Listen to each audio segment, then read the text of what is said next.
बोली छठी मैया की।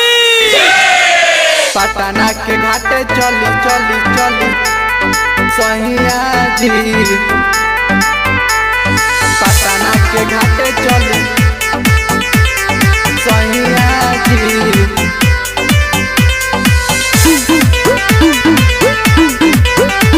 Vindhyachal digital recording studio Baniyapur.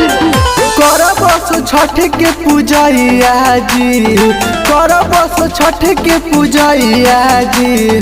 Patna के घाटे चली सैया जी, पटना के घाटे चली सैया जी।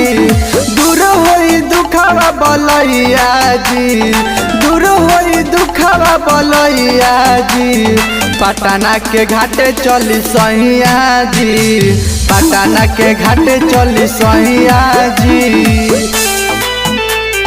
पटना के घाटे चली चली चली सैया जी,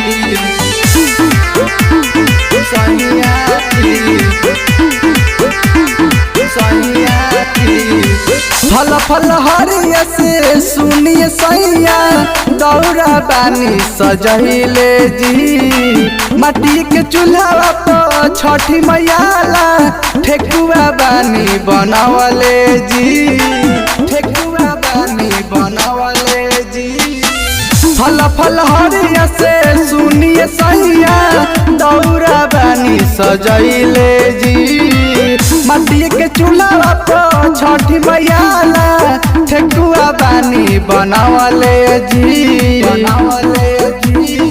छठ मैया होखिए सहैया जी, छठ मैया होखिए सहैया जी। पटना के घाटे चली सैया जी, पटना के घाटे चली सैया जी। पटना के घाटे चली सैया जी, सैया जी, सैया जी। गोविंद गोवाला सुनिए सैया, छठ में रउआ चली आई। छठी घाट निर्भय धड़कन के गाना रउआ बजाई, गाना रउआ बजाई। गोविंद गोवाला सुनिए पिया, छठ में रउआ चली आई। छठी घाट निर्भय धड़कन के गाना रउआ बजाई, बजाई।